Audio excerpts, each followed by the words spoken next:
Hello! Bienvenue chez les Mères Nature, le podcast qui t'accompagne à toutes les étapes de ta grossesse. 2 fois par mois, c'est une petite parenthèse où l'on parle de comment bien vivre sa grossesse au naturel. Ce podcast t'est proposé par Gariguette. Nous sommes 2 sœurs. Moi c'est Cécile et moi c'est Livia. Pour t'accompagner au mieux, nous te présentons un professionnel de la grossesse à chaque nouvel épisode qui vient te livrer tous ses secrets. Et tu peux nous retrouver sur Instagram, sur gariguette au pluriel-fr, où tu y trouveras plein de conseils. Bonne écoute! Aujourd'hui, on plonge dans l'univers fascinant de la cryothérapie du périnée.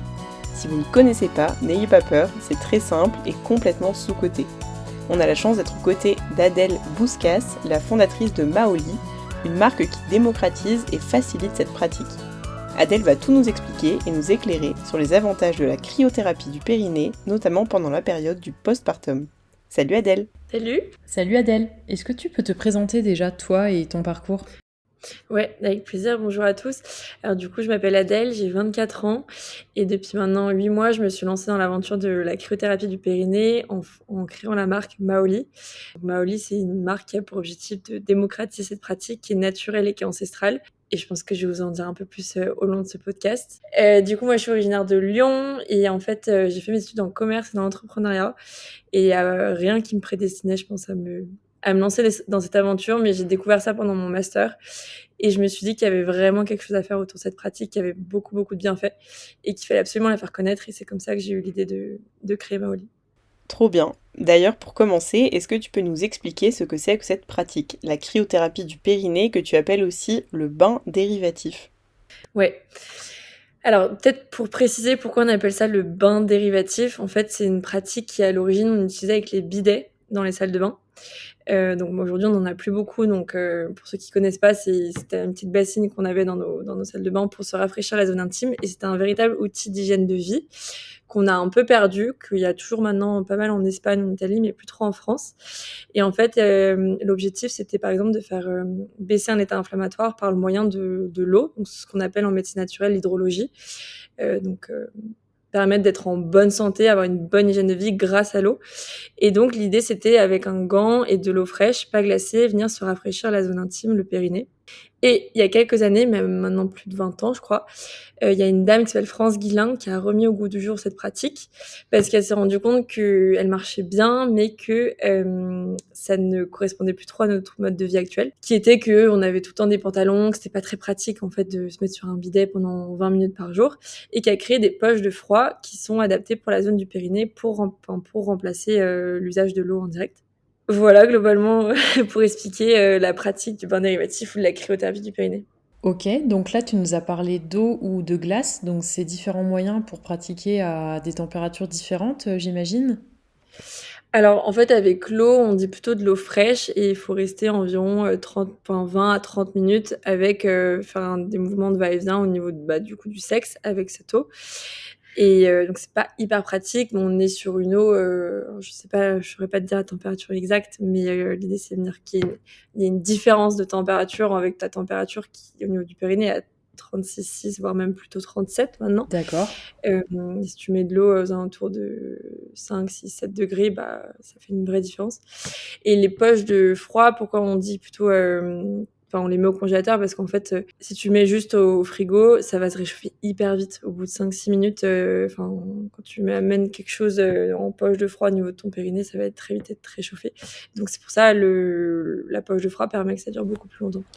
Et du coup, en parlant de poches de froid, toi avec Maoli, tu proposes des petites Oli, donc c'est des poches hyper pratiques. Mais si on veut essayer chez soi, est-ce qu'on peut prendre un bloc froid au congèle ou des glaçons par exemple? Ouais, alors moi l'idée c'était avec Maoli, c'était avant tout de faire connaître cette pratique en démocratisant un peu sur les réseaux sociaux, notamment je suis pas mal sur Instagram.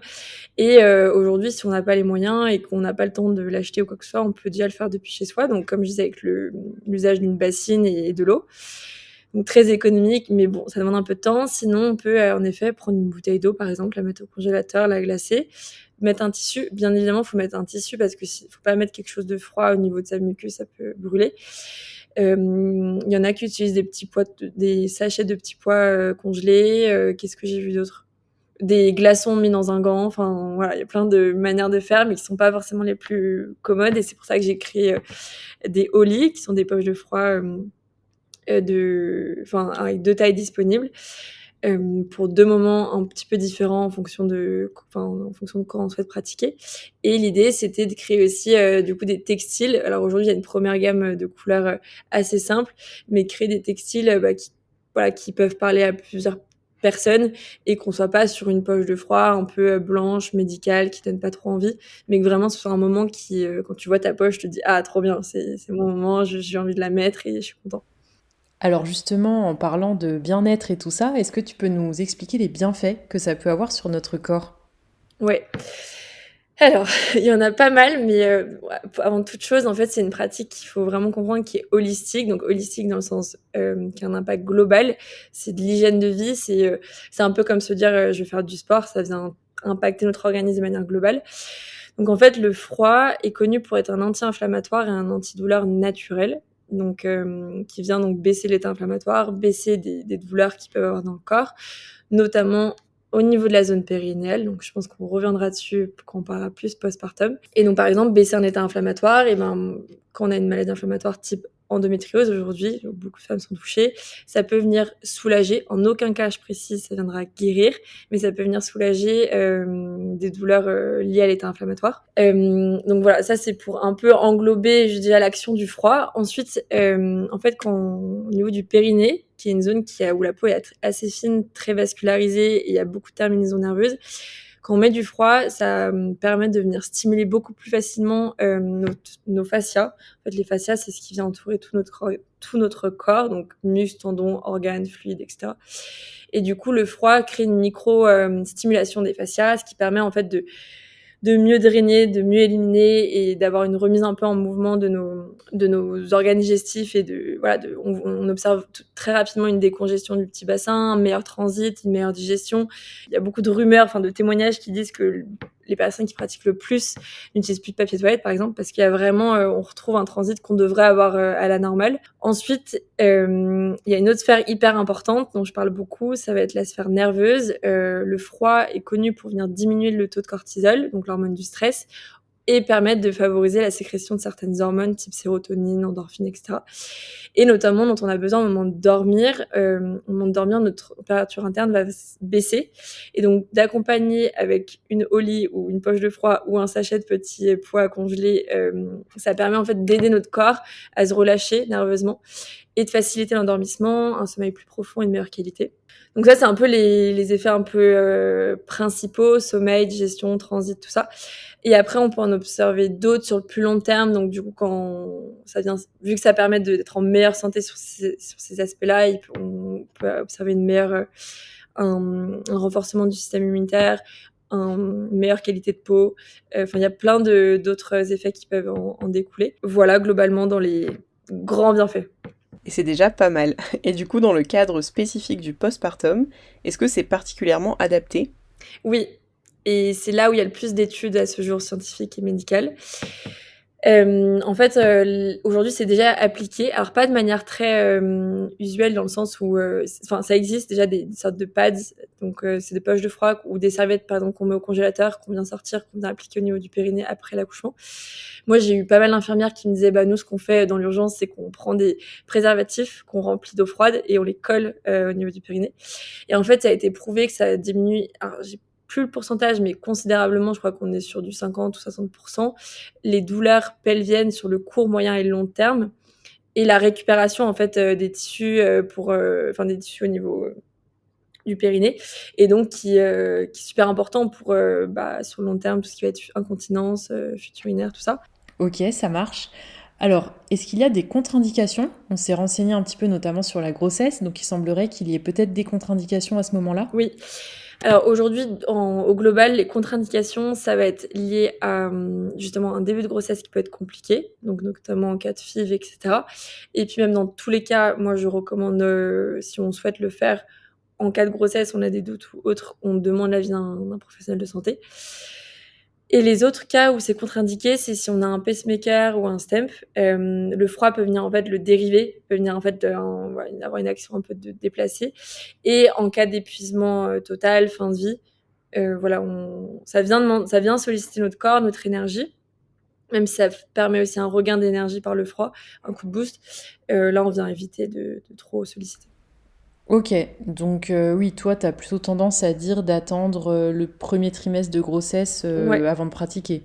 ouais, clairement, clairement. Ok, donc pour résumer, si on n'a pas été clair, la cryothérapie, c'est donc des poches de froid qu'on met au congélateur et qu'on vient placer sur le périnée si on a des douleurs ou même au quotidien pour avoir un peu une meilleure hygiène de vie, on va dire. Tu conseilles d'appliquer ces poches de froid pendant combien de temps? Ouais, alors moi, de la manière dont je l'aborde aujourd'hui avec Maoli, je le propose vraiment comme une routine de bien-être, donc de manière régulière, environ 1 heure par jour. Ça peut être 2 sessions de 30 minutes, 3 sessions de 20 minutes, enfin, comme on a envie. À éviter pendant les moments de digestion. Et sinon, dans le moment postpartum, là, enfin, ce qui est recommandé de manière protocolaire, c'est de faire des sessions de 20 minutes, au moins 1 heure par jour, mais même d'aller sur beaucoup plus si on a une gêne et des douleurs, on peut vraiment en faire beaucoup plus, quoi. Ok, ça marche. Et petite question hors sujet par rapport à la plupart des auditrices, mais est-ce que les hommes peuvent l'utiliser aussi? Oui, bien sûr, tout le monde me pose cette question. Je précise, du coup, les hommes ont un périnée. Les hommes peuvent avoir des douleurs au niveau du périnée, des douleurs périnéales. Et donc, bien évidemment, c'est une pratique ancestrale pour l'homme avec un grand H. Le corps humain, là-dessus, il n'y a pas de différenciation. Ok, et du coup, toi, qu'est-ce qui t'a inspiré pour te lancer là-dedans? C'est quoi ton histoire? En fait, moi, ce qui m'a inspirée, c'est que quand j'ai testé cette pratique, j'ai assez rapidement ressenti les bienfaits. Alors, non, la toute première fois que j'ai testé, je me suis dit: «Ouh là là, c'est quoi ce truc-là?» Parce que c'est ma mère qui avait testé et qui avait des soucis, justement, des douleurs inflammatoires. Et je trouvais ça très marrant parce que du coup, quand après j'allais faire pipi, j'avais l'impression de faire une cascade d'eau chaude parce qu'en fait, la différence de température. Et j'ai réessayé quelques mois après dans une période où moi, je fais beaucoup, beaucoup d'infections urinaires, stress, fatigue, etc. Et là, j'ai vraiment ressenti les bienfaits, donc coup de boost, d'énergie, je me sentais mieux alignée, je le faisais beaucoup en télétravail. Et en fait, tout simplement en pratiquant et en mettant du coup des poches de froid qui, du coup, c'était il y a 2 ans, n'avaient rien de, en tout cas pour les personnes de mon âge, n'avaient rien de, ça parlait pas, enfin, c'était pas très vendeur. C'était pas sur les réseaux sociaux, enfin rien. Et je me suis dit, je crois que je suis un peu la early adopteuse des trucs un peu bizarres, mais qui deviennent souvent tendance. Par exemple, il y a 5 ans, j'avais testé la cup menstruelle, les culottes menstruelles, et mes copines me disaient: «Mais qu'est-ce que tu nous fais, quoi? C'est trop bizarre». Et du coup, et au final, voilà, maintenant, la culotte menstruelle, tout le monde en propose à tout va, enfin, c'est hyper tendance, etc. Et je me suis dit: «Bah, je crois que j'ai envie de faire la même chose, j'ai envie de faire une marque, un produit, un concept autour d'une pratique naturelle et voilà, essayer de faire connaître de manière assez cool, la pratique». Ok, trop bien. Eh bien, l'avenir nous le dira. On se demandait, parce que tout à l'heure, tu disais que tu avais échangé avec des infirmières qui avaient travaillé avec des femmes qui viennent d'accoucher. Est-ce que tu as des retours, toi, justement, d'utilisatrices en postpartum? Ouais, bah là justement j'étais avec une vendredi après-midi qui elle a accouché en janvier, elle vient du Canada, donc elle me connaissait autrement, mais elle a accouché en janvier, elle a testé du coup avec 6 mois de délai, mais elle a beaucoup, beaucoup d'effets secondaires sur justement son postpartum, donc voilà. Mais par exemple au Canada c'est extrêmement utilisé. Il y a une marque, je sais plus le nom, qui en propose des poches de froid pour post-accouchement. Et en tout cas, elle adore la sensation, ça l'apaise énormément. Là où ça vient aider, c'est tout ce qui va être douleur vulvaire et calmer le fait que la vulve puisse être enflée après l'accouchement. Ça vient vraiment apaiser. Et donc là, j'ai eu une des utilisatrices de Oli qui a adoré et qui est en train de vouloir m'aider à conquérir la cible entre guillemets postpartum pour que ça soit connu et puis que ça puisse venir aider des femmes. Et sinon, bah, j'ai énormément lu à ce sujet.